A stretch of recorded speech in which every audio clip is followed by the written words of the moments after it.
Hey guys, welcome to Ansible Media, where we explore the technology behind photography. In this quick tips video, I'm going to show you how you can make your own overhead camera rig for less than $100.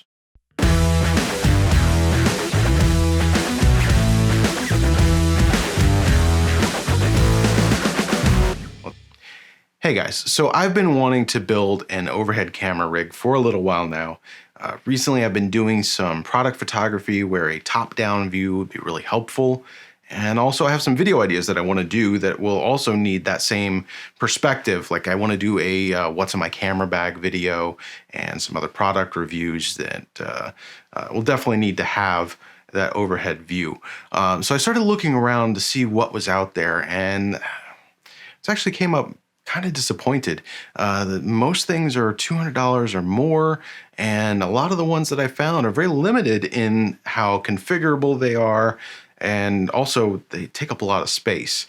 So a lot of the ones that I've seen, there's one by Glide Gear, which is, I have some other products that I really enjoy, but it's like a frame that comes up and over, and your camera mounts in the center and points downwards, but you're limited in the width of what you can put in it.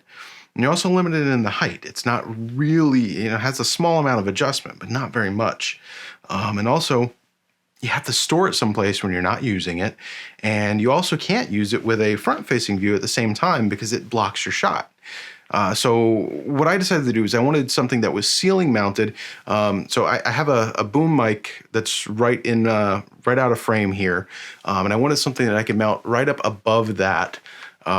So I can have the camera mounted there. It doesn't have to be set up and taken down every time I use it. And it can, I can just throw a camera on there real quick, get that top down view, and continue shooting. So what I came up with, and this the total cost of these items runs about $100. There's an optional item that you don't necessarily need, and if you don't use that, it brings the price down to about $75 or so. Now I will have links in the description for all of these items. So the first thing, so this is made by Manfrotto. This is the Manfrotto 196B-2, and this is an adjustable arm. The two arms are, I think, 11 inches in length. And what's great about this is on either end, it has a metal baby pin. Now, if you don't know what a baby pin is, that's the standard 5/8 inch pin that you see on the top of a standard light stand. What's nice about these is, so one of these has a 1/4 20-inch thread, and this has a 3/8 inch thread.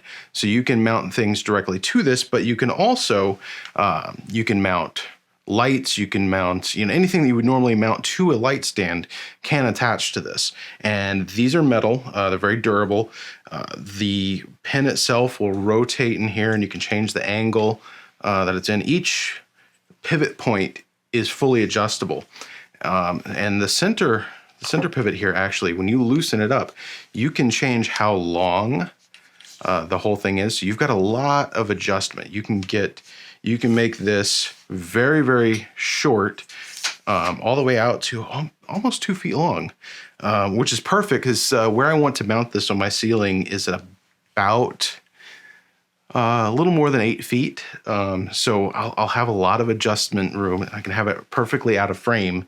Unfortunately, I'm not 6 feet tall. So what gets, this will get me the amount of adjustment I need and keep it up out of the way.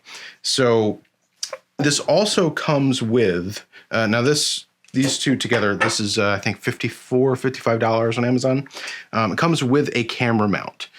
So this is also as a metal mount, has a 1/4 20 thread with a adjustable tension on it.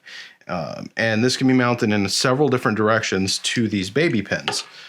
So you just put it on, clamp it down, and then you can attach this directly to the bottom of your camera. And then once that's in place, you can get fully adjust exactly how you want this to be. Lock it in. And I will say that when this is clamped down all the way, it is super, super sturdy.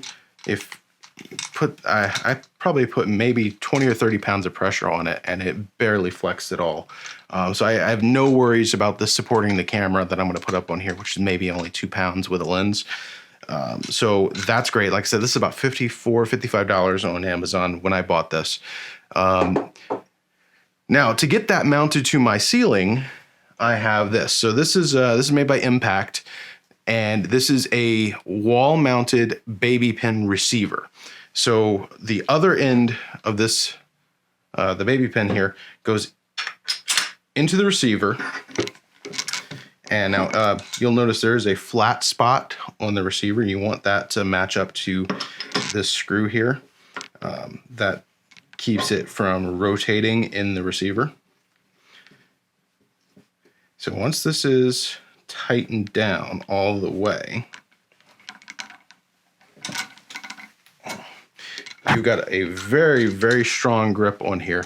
Now this can be mounted right up to your ceiling, and then the whole thing just kind of hangs down. You can adjust the height, you can adjust the direction, the angle, and the only thing I don't like about this is if you take a look on the plate, the holes, the mounting holes for this, are spaced so that you can't get both sides into a wall stud or a ceiling joist. So the way I'm going to have to mount this, I'm going to put it in such that 2 of these screws are in a joist, and the other 2 I'm going to use drywall anchors. Again, you know, I'm not putting too much weight on this, so I'm not really too worried about it, but it would be nice if there was a center option where you could mount directly to a stud or joist and have it kind of centered in place. But I mean, this thing was, I think, $17.99, and for the price and how sturdy this is, I'm not really going to complain too much. So the third item, the optional item, this is made by Small Rig, and I use Arca Swiss tripod plates on all of my camera gear. So I like having the option to just leave the plates on and mount to an Arca clamp. So this is a like I said, a Small Rig Arca clamp, and it, oops, almost dropped that there. This is a Small Rig Arca clamp, and it runs about $26. And so what I'm going to do is I'm just going to thread this right into the 1/4 20 mount on the camera mount. And once that's tightened down, now I can mount my camera directly to this. I don't have to worry about, you know, threading this in. I can just stick the plate right in here, tighten it down, and I'm ready to go. It makes it much easier to move back and forth between overhead view and whatever else I want to use my camera for. So that said, I'm going to go ahead and get this installed. Now this is not a DIY video, so I'm not going to go through the whole process. Basically, I'm just going to screw this into the studs and screw the other holes into some drywall anchors, and then I'll give you a look and show you what it looks like once it's in place.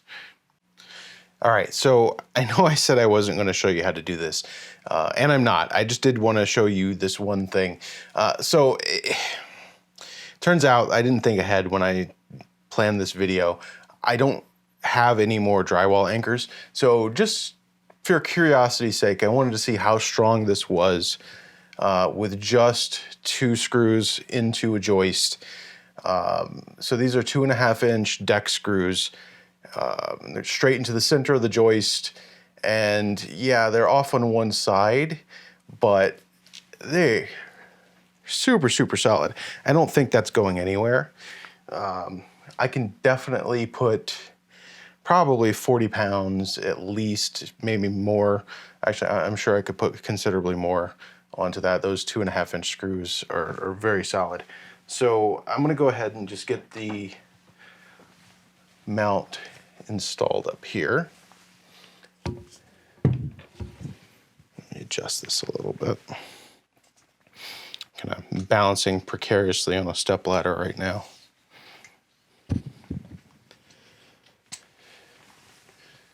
Let's go ahead and get this screwed in.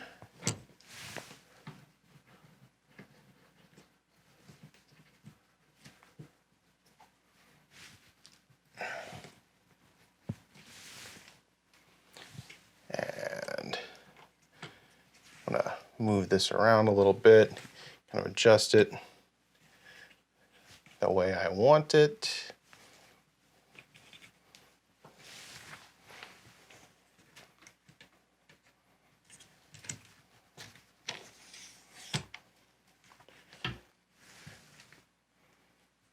Like something like that. Obviously I'll have to get the camera mounted up here, and so I can see if this is really where I want to have everything. But just for right now, let's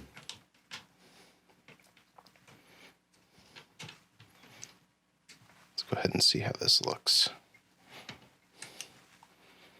Get that mounted that way.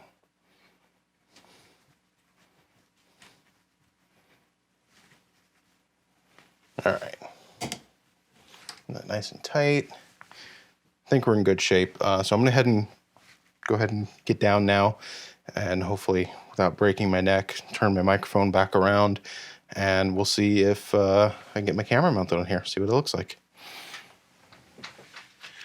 All right, so let's see how this looks. All right, looking pretty good. Now I do have the wrong lens on here. This is the 35 millimeter, the RF 35 f1.8. So with the crop, this is kind of like almost a 50 millimeter point of view. I'm gonna swap this probably when I use this overhead rig. I'm probably gonna swap it for a 24 to 105. That way I can get a little bit wider, because at the moment this frame is, I don't know, this is only maybe 13, 14 inches across. So when I swap that for the 24 millimeter lens, or I could even throw the 15 to 35 on here if everyone really, really wide. But I think the 24 with the 4K crop will probably be perfect. It'll probably bring me out to 30 inches or so, something like that. But I have the ability to go wider than that if I need it. And you know, just messing with it. Yeah, if I poke it, it wobbles a little bit, but it's not coming down. That's for sure. I've got a large amount of adjustability, and I think that this is going to work out perfectly. So if you found this helpful, please go ahead and do all the things, like, subscribe, ring the bell, all of that kind of stuff. That really helps me out. And like I said, the links are in the description for all three of these items. So hopefully I'll see you in the next one. Until then, keep shooting.